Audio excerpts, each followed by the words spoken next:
All right, heading into week 9, we're getting into the nitty gritty of the fantasy football season. This is your guys' favorite video of every week that we put out. Do us a favor, drop a like, subscribe if you like the content, and why don't you comment down below? Tell me what trades you want to make before the playoffs. Now, I don't know if Badake's bringing this, but all my trades this week are really going to be focused towards the playoffs. I'm trying to find good matchups and buy low opportunities for you. I'm sure Badake's going to be doing the same. All these players can definitely help you win in the playoffs. We're going to be bringing 8 players in total that trade targets, trade for, trade aways. That's right. So it's a good one.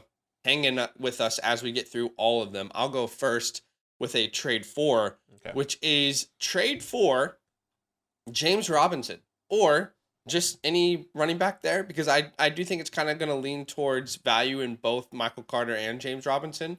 Yeah. But specifically, I think James Robinson's going to be a easier buy low at this point. He lost his job to Travis Etienne. His metrics were down drastically. He has, still coming off the Achilles injury.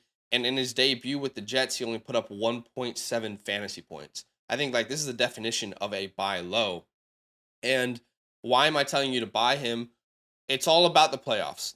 Every one of my takes today is going to be about the playoffs. And I took time last night and I researched the schedule of the teams who give up the top 10 most fantasy points to the running back position. And I looked at their schedule for the playoffs and I found the following. 4 running backs have 2 top 10 matchups in the playoffs. Now, I don't know how you guys do your playoffs. For Badake and I in all of our leagues, playoffs start on week 15. They go week 15, 16, and 17. So that's what I'm accounting for here. Yes. But 4 running backs had 2 top 10 matchups in the playoffs. Those running backs are Derrick Henry, CMC, Dameon Pierce, and the Chiefs running back room. I don't really know who's the guy there. But only one running back had a top 10 matchup in every week of the playoffs, and that is James Robinson and Michael Carter. Right. So you can see, obviously, the graphic on the screen now, players who have 2 really good matchups are appearing in blue. And again, the players who have 3 good matchups are in yellow. That is only James Robinson and Michael Carter. They're the only ones who have a top 10 matchup in every week of the fantasy playoffs. So again, didn't really perform all that well in his debut. Lost his job to Etienne. Yeah. Michael Carter is there. I think this is a really good opportunity to buy low on James Robinson. And I think James Robinson is going to continually be worked into the game plan. We heard reports before Sunday started that he wasn't going to be a focal point of the offense just yet. He was going to be on a snap count there. We're going to start to work him in more and more every week. And it shouldn't really be surprising at all that Robinson wasn't a focal point his first week in. It shouldn't be a surprise to us when they told us that. If you look at the New York Jets running back usage, shout out to PFF for the graphic, Michael Carter led this backfield with 27 snaps of his own, while James Robinson and Ty Johnson shared the other opportunities equally. So most of James Robinson's opportunities, if you look at that second little graphic there, where did they come? Most of his opportunities came on early down scenarios, which is exactly the same role that he had in Jacksonville. So my belief is that that's the role he's going to have here in New York. You're going to see James Robinson play the same role he had in Jacksonville, and Travis Etienne will be Michael Carter with the third down role. So I really believe this is going to be I think you're going to see mostly James Robinson taking the snaps still. I think it's going to be a 60-40, and Michael Carter is going to play that third down role and a couple early down roles. But I do imagine that the early down role will be given to James Robinson. He just fits the bill a little bit more. And Ty Johnson, again, he's just getting opportunities because they're still working James Robinson into the game plan. So is James Robinson going to score 30 points every single week in your fantasy playoffs? Probably not, but you don't need to send a superstar for James Robinson. And if you're struggling at the running back position or you need a good flex for the playoff run, then James Robinson can definitely be a good fill-in option for you. And he's not going to cost all that much based off of his last performance. So give me James Robinson over. Again, we try and look at ECR, and that's expert consensus rankings. See where they're ranked and try and give you a value around there. So give me James Robinson over Darrell Henderson, if anyone still believes in him. They had similar games this week. Yeah. Chuba Hubbard's coming back, and he's going to split the backfield. A.J. Dillon, Damian Harris, Isaiah Pacheco, the Chiefs' starting running back, right? Curtis Samuel, Melvin Gordon, Gus the Bus Edwards. So those are some names just to throw around. Again, I don't think it's going to cost you all that much, especially after that dud performance he just put up. But I'm trying to look at matchups and opportunities for you today. So James Robinson, go buy him for the playoffs. Yeah, I love the take. I mean, hopefully it continues to move forward. I mean, Yeah. 3 good weeks of opportunity Yeah. for him, especially during the playoffs. So I like it. I'm going to And I'll just say just quickly right. to clarify, like if you're currently like 3-4 or 3-5 or whatever, you might not be able to make some of these moves. Right. These are moves like Mm-hmm. if you're planning for the playoffs and Exactly. you're trying to get to the playoffs, getting ready to go. Some of these you'll be able to make, some of these you Mm-hmm. won't. Just you have to use discretion, but I just wanted to look ahead a little bit. Yeah, no, that makes sense, and that's kind of the area and the way that I'm going with some of these players that I'm bringing today as well. I kind of went a step ahead last week, and I'm going to continue to do that. I'm looking for the Rashad Pennies, the Devin Singletaries in those playoff times, the Allen Lazards, the who else, the Amon-Ra St. Browns, Russell Gages, those guys that kind of went off in that second half that no one was expecting.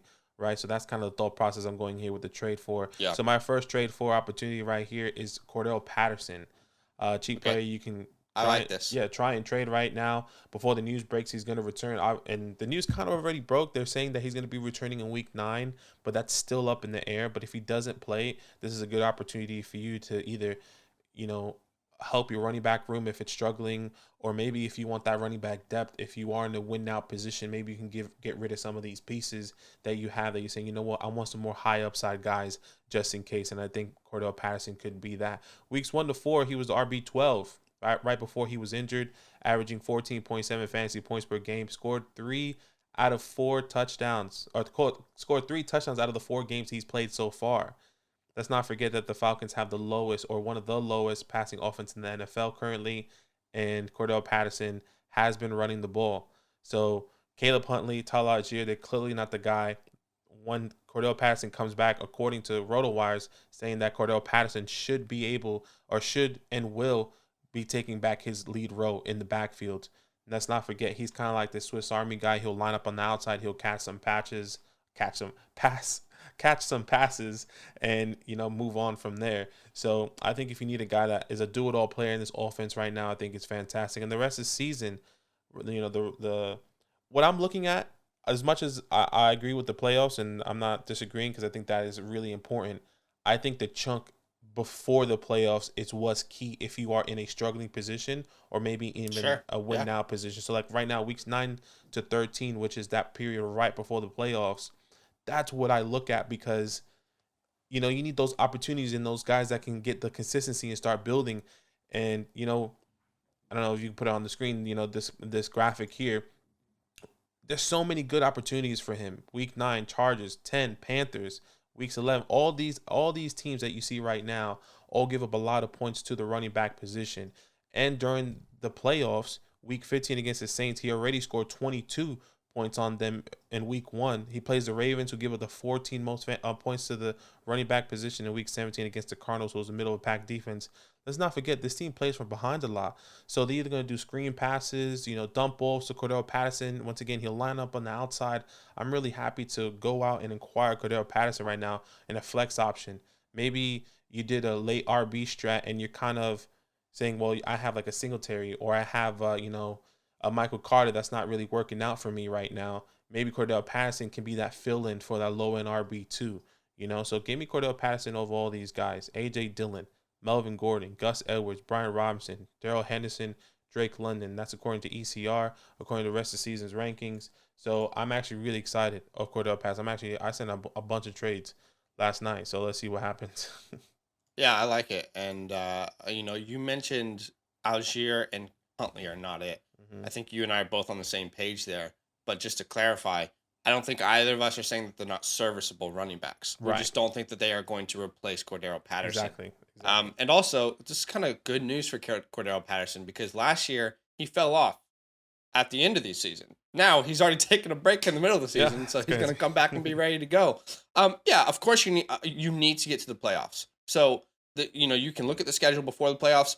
All mine are focused on is little values or opportunities that could improve your chances in the playoffs. Right. All right, my second trade forward target is Amari Cooper. Okay.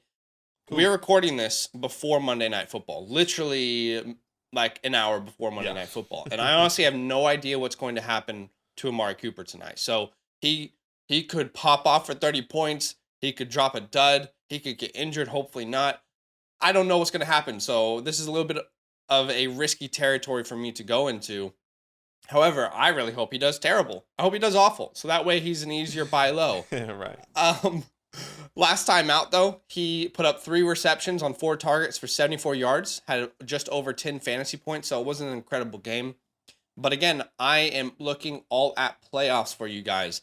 And I hope you can use these graphics and this information that I've researched not to only look at just the player I'm bringing, but look at the other names that are popping up that have really good matchups throughout the playoffs and see what you can do to kind of try and acquire those players as well. But I did that research the same I did for the running backs. I looked at the schedule of the teams who give up the top 10 most fantasy points to wide receivers for the playoffs. I found the following. We have 6 wide receivers who have 2 top 10 matchups in the playoffs. Those 6 wide receivers are DJ Moore, Brandon Cooks, Rashad Bateman, Wan'Dale Robinson, the Steelers wide receiver core, and Drake London. Yeah. But only one wide receiver had a top 10 matchup in every single playoff game, and that was Amari Cooper, okay? Ooh. In week 15, Amari Cooper gets to play the Ravens, right, who have been absolutely torched on defense in their secondary. Week 16, he gets to play the Saints, who, granted, they are missing Marshawn Lattimore, but still, they've been exposed in a very real way this year. They are not the team we thought they were. Yeah. And week 17, he gets to play the Commanders, who I promise you should be much higher on this list than number 24. We are getting torched in our secondary as someone who has to watch them every week. Again, a lot of other players that are interesting there. DJ Moore, man. I mean, I remember last week I was like, I think I might be back in on DJ Moore. Potentially, yeah. Really, really good matchups in the playoffs with the Steelers and then the Lions. So those first 2 weeks are incredible. Brandon Cooks has a couple good matchups. So hopefully you can use this information and, try and make some low-key sneaky trades out there, because I think there's a lot of good information here in these graphics. Maybe I'll try and put it on my Twitter. I'm not sure, but you can always come back to this video as well. Secondly, whether we like it or not, and I think most of us probably don't like it, like we're going to have to move on with our life, but Deshaun Watson season is almost coming here. Yeah. All right. Watson, his first game back is in week 13 versus his former team, the Houston Texans. That's a coincidence? Really? That's a coincidence? I don't know. Like, I mean, you tell me if that's a coincidence. They set the schedule before he was traded. I think. I could be wrong. I don't know the timeline on that, but I think so. You never know. You never know. I don't know. All I'm saying, it's a coincidence? Really? Right. Really? Huh? Looks. So his first game's back is week 13. He's going to have 2 weeks to shake off the rust and solidify that connection with Amari Cooper before the playoffs start. Yeah. And I understand some people are concerned about the rust. They're concerned how he's going to come back. But keep in mind that he's going to be practicing with this team from week 11 onwards, meaning he will be taking quarterback 1 snaps for 5 weeks before the fantasy playoffs start. So there's going to be a lot of time for him to build that connection. Right. And he was already practicing this offseason as well with Amari Cooper. And despite what people think about him as a person, let's not forget what he did the last time he was out in 2020 with Will Fuller as his wide receiver 1. Right. He put up 4,800 passing yards. This is a 16-game season, not a 17-game season. He put up 4,800 passing yards, 33 touchdowns while completing over 70% of his passes. Watson is not a good quarterback. He's an elite quarterback. That's why the Browns have gone through all of this mud to get Deshaun Watson, the player. Not the person, the player. Okay? And clearly, his number 1 is going to be Amari Cooper. It's very clear. There's no one on this team that's competing with Amari Cooper as a talent. He is currently averaging 8.4 targets per game. That is 16th in the NFL. Despite this team only passing the 21st most times among the NFL. So they're very, very low in pass attempts per game at 33.3. They're well below average in pass attempts per game. And Amari Cooper still has the 16th most targets per game. Right.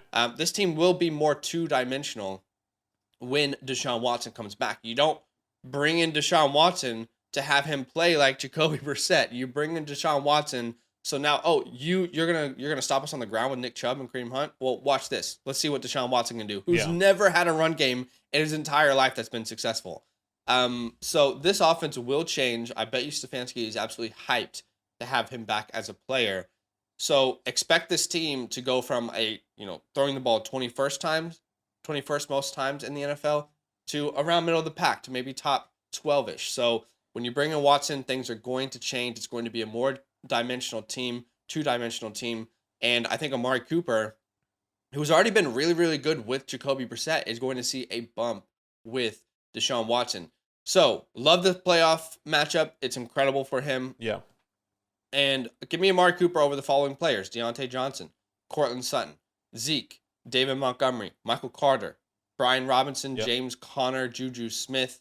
Juju Smith is a name that you probably could get done, guys. I mean, he's been on a tear lately. I still don't buy it rest of season. Agreed. I could be wrong, and it won't be the first time that I've been wrong, but give me over him. Also, Devonta Smith. I'll take Amari Cooper over Devonta Smith.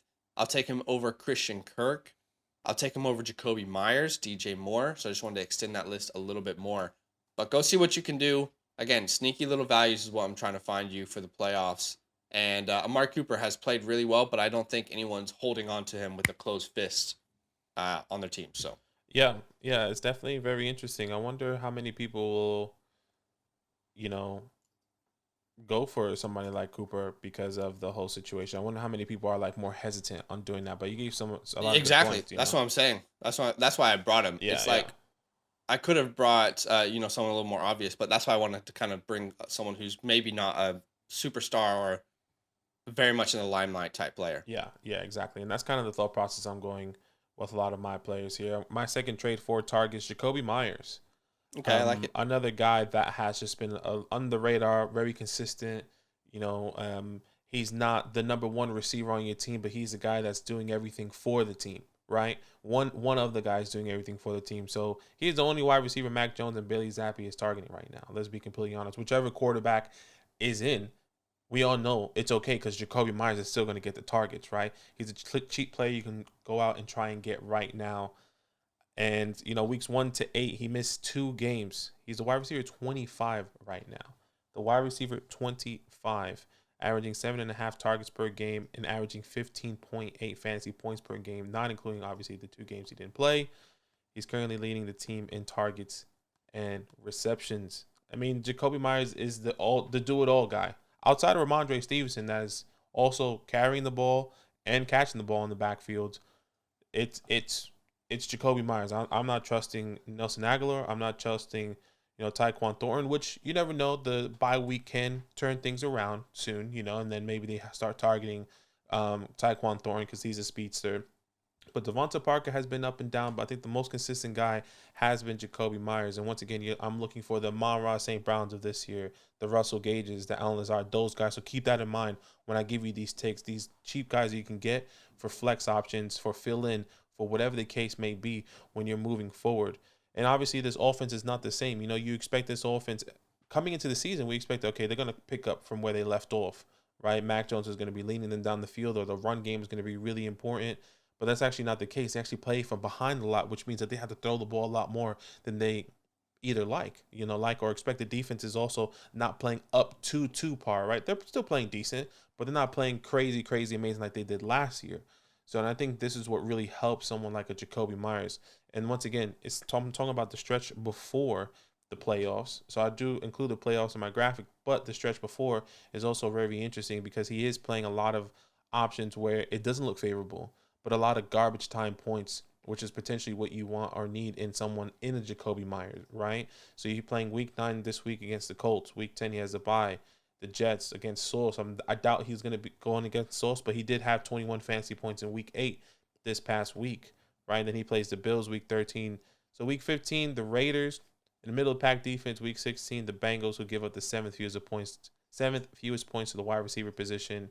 And then week 17, the Dolphins, who give up the 11th most fantasy points to the wide receiver position. Once again, guys, if it may not look sexy, but I think this is what you want for someone like a Jacoby Myers, in my personal opinion. You want the opportunity for this team to play from behind and throw the ball for him, right? Or throw the ball to him, whether, once again, it's Mac Jones or Bailey Zappi. So keep that in mind, guys. I would have Give me Jacoby Myers over the following players: Alan Lazard, Rondell Moore, Brandon Cooks, Deontay Johnson, James Robinson, AJ Dillon, and James Conner. Once again, a guy that you can fit in your flex. You can start him. You can probably forget it. That's my personal opinion. That's what I would be doing. Sure. Yeah, I mean, no, I think it's a really good take. Jacoby, I was thinking about this. Like, Jacoby as a fantasy asset, different players, but as a fantasy asset, he is what everyone anticipated Darnell Mooney to be. Oh my gosh, that's perfect. That's exactly what only guy on your team, gonna get all the targets, is gonna be reliable, but not a superstar. That's what we thought Darnell Mooney would be this year, most people. Yeah, so I like it. All right, my last trade for is Keenan Allen. I brought him 14 days ago as a trade for. I think it would have been cheaper to get him then, but I still think he's a value right now based off of ECR. And also, just a little sleeper, Rachaad White. Look at the take I brought last week on last week's video. I still believe Rachaad White is a good buy low right now. He's so cheap. But let's talk about Keenan Allen. Why is there a buy low window? Well, he was drafted as a wide receiver 10. He's currently the wide receiver 125 after missing a bunch of games with a hamstring injury. He only played the first half versus Seattle last time out. And he's very easily in a buy low window right now. I've brought you two players that are playoff buys based on matchups. I'm bringing you Keenan Allen, who is a playoff buy based off of incoming opportunities, okay? Matchups, I'm not bringing you matchups saying all these guys are going to smash. I'm bringing you saying, it's simple for us to look at these opportunities and say they have a good chance to play well. But that doesn't mean that people who are in bad matchups are just going to fail. Those other takes, we're trying to find new opportunities. This one, or matchups, this one I'm trying to find opportunities for you, okay? Let's talk about what his expected opportunities are for Keenan Allen. It's the same as what they were before he left. He's a safety blanket for Justin Herbert, over the middle wide receiver, guy who's going to be targeted probably 8 to 10 times per game. And Justin Herbert's kind of struggled without Keenan Allen. Yeah, it's been a big struggle. You can see how much Keenan Allen means to him in this offense. In week 1 before his exit, Keenan had 4 receptions for 66 yards on 22 snaps. The Chargers played 67 snaps in week 1, meaning Keenan was on track, keyword on track, for 12 receptions and 201 yards before leaving with injury. That would have been over 32 fantasy points. Now, of course, I'm saying on track. Would he have probably had 200 yards? Probably not. Let's be realistic. But I'm telling you how important he was to that team in the game plan before he went down. Also, keep in mind, Mike Williams is not healthy, and he's going to be out for a long period of time with that ankle injury, which means that there's going to be an even bigger need for Keenan Allen in this offense, and he's going to feast on targets. If I could bring another trade for target, probably Josh Palmer, but I brought him on my waiver wire list yesterday that we did. But Josh Palmer's another, a very, a lot cheaper option as well here. But Keenan Allen, let's talk about the injury, okay? Aging wide receivers and hamstrings. When I brought it up two weeks ago, I said, name a better combination.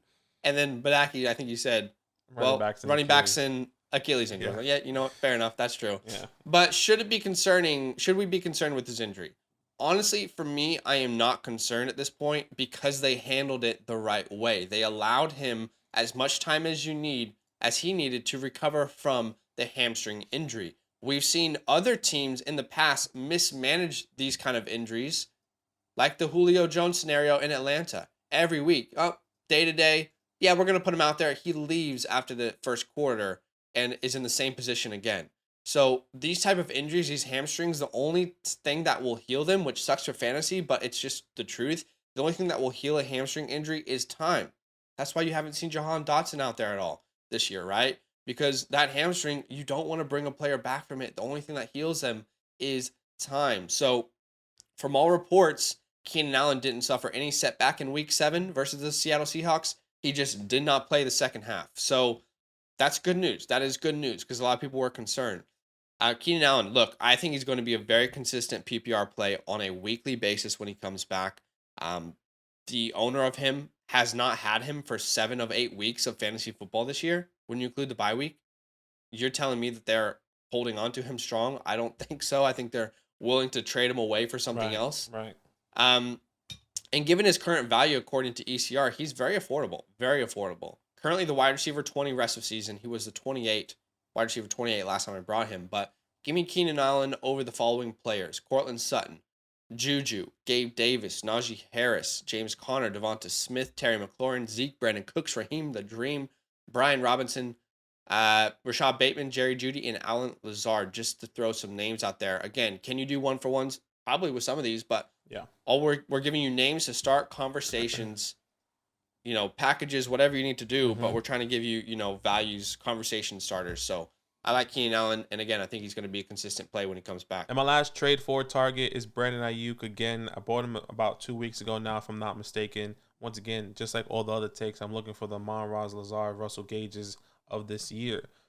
Last week, week 7, or 2 weeks now, week 7, he was wide receiver 37, and then he was, for the rest of the season rankings, and then he was the wide receiver 21 on that week throughout the week 7. Week 8, though, he's the wide receiver 34, only up 4 spots in a week, and he is currently the wide receiver 12 on the year so far. He went up 9 spots, which is crazy. And I think another guy going below the radar, no one's actually really paying attention. I don't think your average fantasy player knows that Brandon Ayuk is currently wide receiver 12 and through 8 weeks. I didn't know. Zach didn't know. And I traded for him in the India Dynasty League 3 weeks ago, and I had no idea he was wide receiver 12. It doesn't make any sense, right? Like, this team is so stacked with opportunity. How's Brandon Ayuk getting all this? How is Debo, now CMC, George Kittle, and Brandon Ayuk is wide receiver 12? That's crazy. Yeah. And a lot of people, in my opinion, and I was probably one of these guys. I was like, damn, CMC's here. He's going to lose a lot of work because now they truly have their running back, and they're just going to, toke the ball to CMC. CMC threw a touchdown last week to Brandon Ayuk. You know what I'm saying? Like, I think it opens up so much more for everyone on this team, whether that's obviously Debo, Brandon Ayuk, and CMC in the backfield. So, once again, looking at rest of the season schedule, and let's go for the playoffs, because I think this is where he can go crazy. Week 15 against Seattle, who does give the 4th fewest fantasy points, but that is a divisional game. So I think they're going to be focusing more on CMC and Debo Samuel.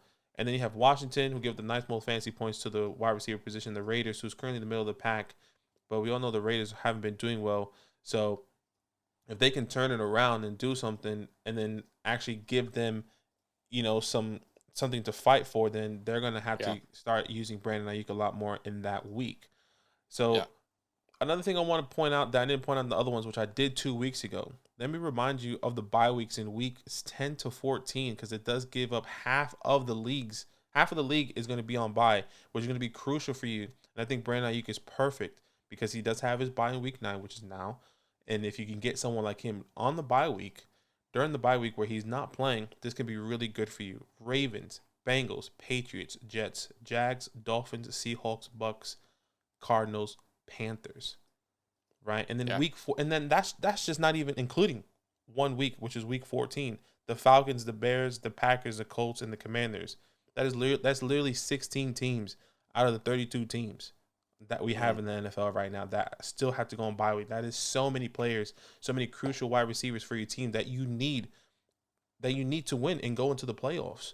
So this Brandon Ayuk, I think, is my favorite. This is why I'm bringing him again. See what we can get for him, especially during the bye week. I think he can bring you so much return. Guys, I'll give me Brandon Ayuk over Lazard. I think it's kind of similar to what we saw with Jacoby Myers, honestly. And I think maybe after this video, it might go up a little bit more because people are going to look and be like, dang, what's Brandon Ayuk, wide receiver 12? That might be a bit hard. But Lazard, Rondell, Brandon Cooks, Deontay Johnson, James Robinson, A.J. Dillon, James Conner.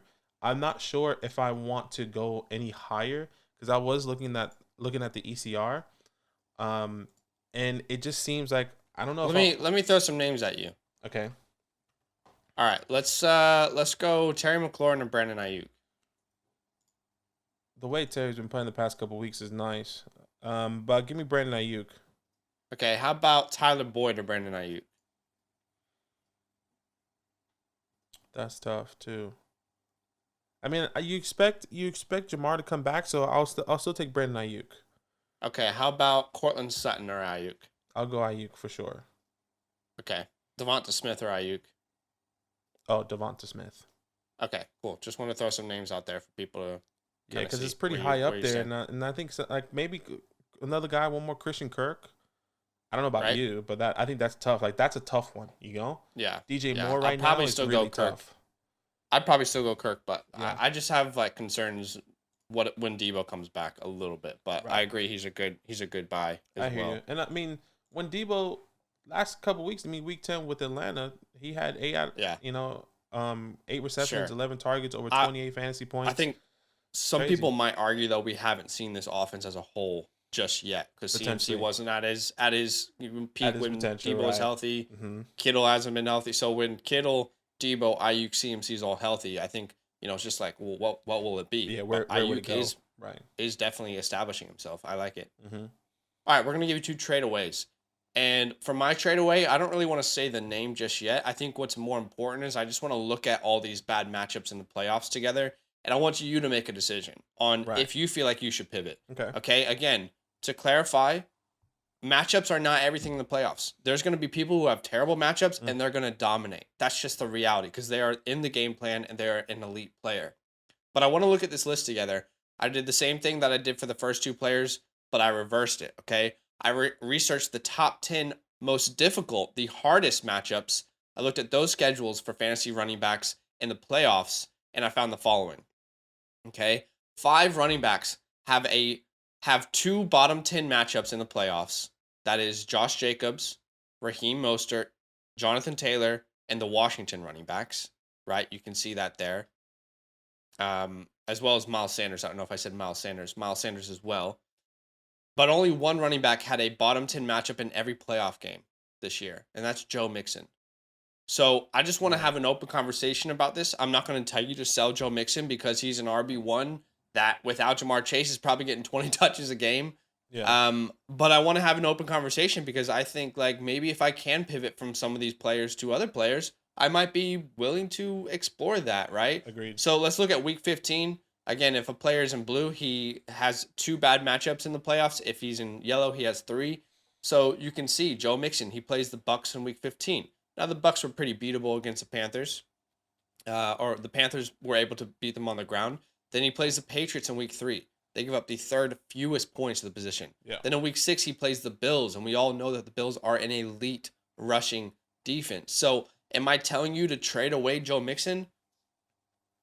It depends on what you can get for him, okay? And again, if you're in a position where you're already set for the playoffs, this is an easier situation to manage, right? If I look right now at ECR, Joe Mixon is right around DeAndre Swift. He's right around Travis Etienne. He's right around Ken Walker.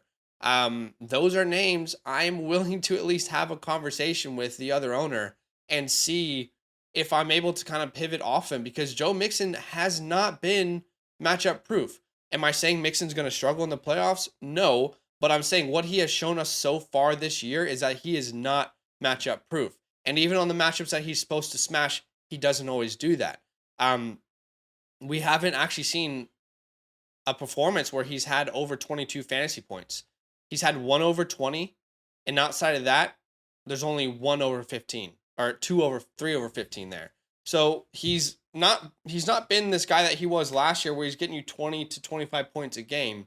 Right now it's more anywhere from 12 to 17 points per game.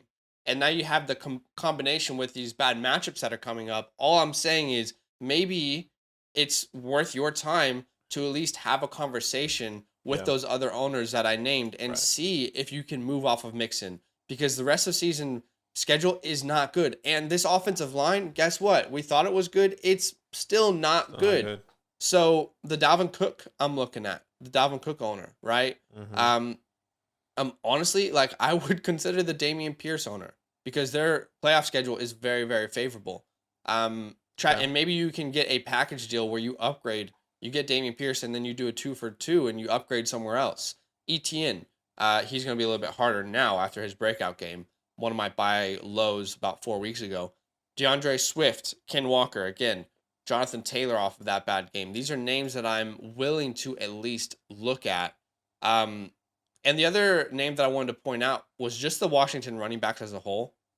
Because I think, I don't know where people stand, but I still feel like, I mean, right now, Gibson is being used as a McKissick role, and he's actually flourishing in it. Yeah. So I don't feel as worried about him because in the games that they're down, I feel like he's going to get receptions. I mean, what did he get last week? Didn't he get like 7 receptions if I'm I not think he caught like mistaken? 7 out of 7. I think he scored a touchdown, passing touchdown, if I'm not mistaken. Yeah. So he's Yeah. potentially going to be unlocked in a way that he should have always been used. But Brian Robinson in particular, I'm not so certain that he's going to smash in these matchups versus the Giants in week 15, right? Versus the 49ers in week 16. Are you going to start Brian Robinson versus the best rushing defense in week 16? Right. Like you tell me if that's something that you can do. And if you're not going to get past those first 2 weeks and make it all, we don't play for second place. So Brian Robinson right now in ECR, guess who he's ranked right beside? James Robinson. Give me James Robinson. Go out and make that deal right now. Khalil Herbert is ranked around him. I'll take Khalil. Clyde, with his unknowns, I'll take Clyde. James Conner coming off an injury. I'll take James Conner and just assume he's going to get his role back. So, Gibson, I think, again, he's in a PPR league. He's a little bit safer. But, again, do with this information as you want. I think it's important information to at least know and to be prepared for. Yeah. And if you're in a position where you're, now 5-3, you're 6-2, you've got 7-8 wins, whatever the case is, you are able to make some of these moves and really position yourself well for the playoffs. Now, again, because Ken Walker plays the Niners in week 15 and they're the best rush defense, does that mean he's going to fail? No, that's not what this is saying. This is saying, based off the information that we know, these are really bad matchups. Yeah. And you want to at least put yourself in a position where you give your team the best chance to succeed. So I just thought that this would be interesting to bring people and yeah, do what you want with that information. But if I can move off of Joe Mixon and, again, some of those players that I named, then I'm willing to do it. And Brian Robinson. Yeah. Yeah, it's very interesting. And you know what? Let's just get straight into my second or my trade away, because I think it is similar in some ways. Okay. And my trade away guy is Jonathan Taylor. I know he's been a guy that you've been bringing the past couple of weeks, but I think and I've been trying to hold on to that thought process, but I'm just not sure if it's going to turn around and that return is going to happen, especially with the whole change of quarterback, and everything that is happening. And that was a little bit different during your takes at the time. Yeah. And one thing I just want to say, I know a lot of Jonathan Taylor owners are so upset at themselves that they drafted JT over CMC at the moment. Sure, and you would never know, at that time when you were drafting him, you would have never expected CMC want to get traded or for all these things to happen, right? Yeah. So there's kind of two main. Just quickly though, it's important to note that when I brought him as a trade for, Matt Ryan was their quarterback. Exactly. That's not the case anymore. Yeah. And and he also twisted his ankle, so I'm not necessarily in on Jonathan Taylor the rest of the season. And I think some people might get lost in the name value and what he did last year, right? Just like, CMC, when CMC was down, CMC came back, go get CMC. The last 2 years when he was down or whatever the case may be, right? So the way I'm seeing it now with this offense is that I see a lot of defenses are going to let Sam make those throws.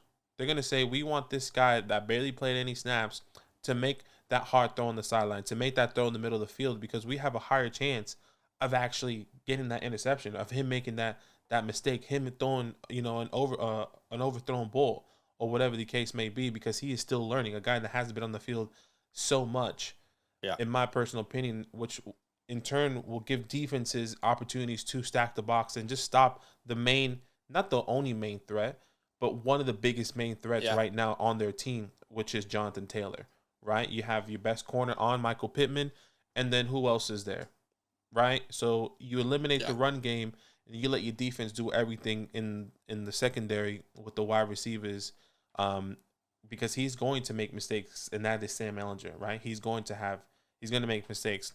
And another thing is that Jonathan Taylor also hasn't been getting those home run hits. Granted, he did miss a couple games. He only had one game where he scored over 25 or 20 fantasy points, if I'm not mistaken. That's week 1 against the Houston Texans. The Houston Texans currently give up the most fantasy points to the running back position. So maybe it was in his favor. Maybe it was old Jonathan Taylor. Maybe it was before he was injured. I'm not sure about that anymore. I'm not saying Jonathan Taylor is done. I'm just saying in this perspective where we're talking about playoffs and trying to win, maybe you can move JT for name value. And the schedule doesn't get any easier, right? 5 out of those 9 games, Jonathan Taylor is playing teams that give the 10th fewest fantasy points to the running back position. The Patriots, the Eagles, mind you, who no one dares to run the ball on them. They're in the middle of the pack. The Cowboys, the Vikings, the Giants, and then the bye week, which is obviously they don't play the bye week, right? So kind of like Joe Mixon, you're trying to pivot. Yeah, pivot. You're trying to see, okay, with name value right now, who can I get? Is there an opportunity? Obviously, you're not gonna get rid of him for nothing. So these are some guys kind of like Zach right now. Rest of the season, ECR, Jonathan Taylor is RB8, right? And it's kind of fluctuating every single week. He's going up and down.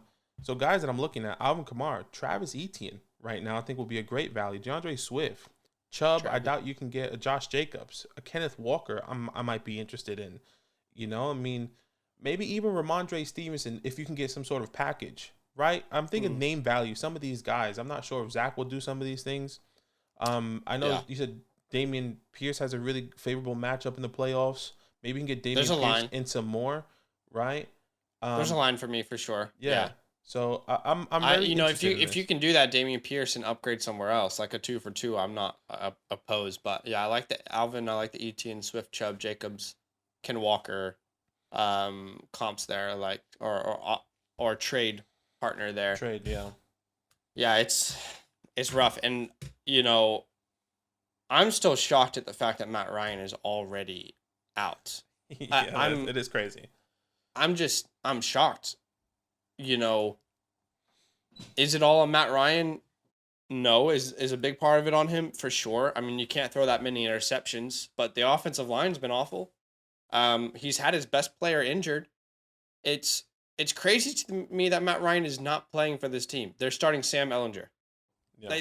It still blows my mind, but the reason Sam Ellinger is so important to bring up is because of his play style versus Matt Ryan, like you kind of mentioned already, but this is a rushing quarterback. He is not a pass-focused quarterback, and he has never been a super accurate player. He's not got the best arm. He's not got the best, strength to get it down the field.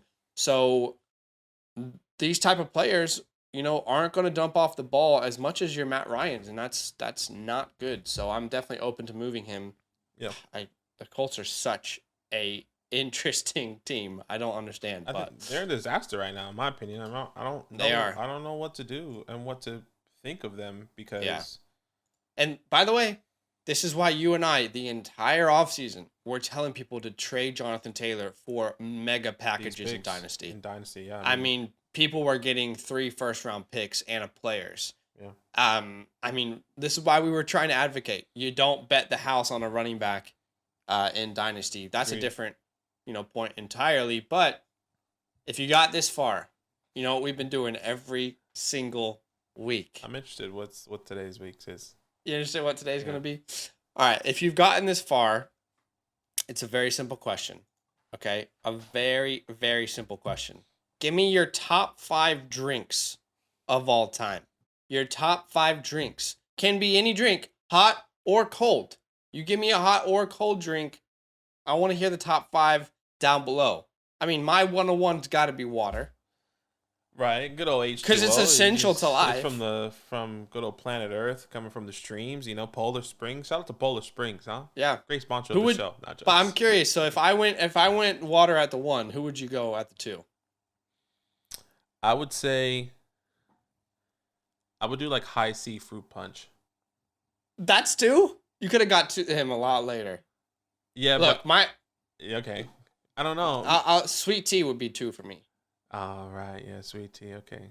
That's bomb. Yeah. I mean, I'm thinking of like name brand drinks right now, not the actual. It can be any drink. There are no limits to this. I think people who are coffee people are going to put coffee 101. Yeah, I'm not a coffee person. I don't like coffee. And we don't like coffee. What are you doing? I'm walking here. Coffee. And then I feel like I would also put Coke because Coke is just Coke is the cola. So I would say of choice around the world. Unless you're a Pepsi person. Please don't tell me you're a Pepsi person in the comments below. I'm thinking of these all sound crazy. I just went straight to childhood and I thought of like those those little things that you get at the corner store in New York. Do you know what I'm talking about? You get it for 25 cents back in the day. See, me growing up in Missouri, I have no idea what you're talking about. I forgot what they call it, but I think of that. I think of High C. I think of Capri Suns. Okay. Gosh, those, like I'm just thinking of all. I mean, those, these like, are all good, but they're not in my top. They're 5. like name brand stuff, so it's tough. But yeah, I mean, I like water though. Water's great, and sweet tea and lemonade. How about that? Right, for sure, top 3 for me. I will say water, sweet tea, lemonade for sure, top 3, and then a nice flavored drink like High C. That's all I can get right now. I'll put Sonic cherry limeades at the bottom of mine. Mountain Dew, Baja Blast. You like Mountain Dew? Fire. Baja Blast, yeah, that's pretty good actually. Baja Blast. I think that's just like international. I don't know if it can crop my top 5 though. I don't know if it can, get in there in the top 5. Right. I don't know. Let us know your top 5 in the comments below. Drop a like on the video and share. Spread the news. Subscribe. Appreciate you guys, and we'll see you guys next week. Yo, what's good? Thanks for watching. We got a lot more videos. A lot more. If you want more videos, watch it. You can also subscribe right now if you want to. You need to. And lastly, don't forget that you can sign up to support the show and get exclusive content by going to patreon.com/FantasyLand fam.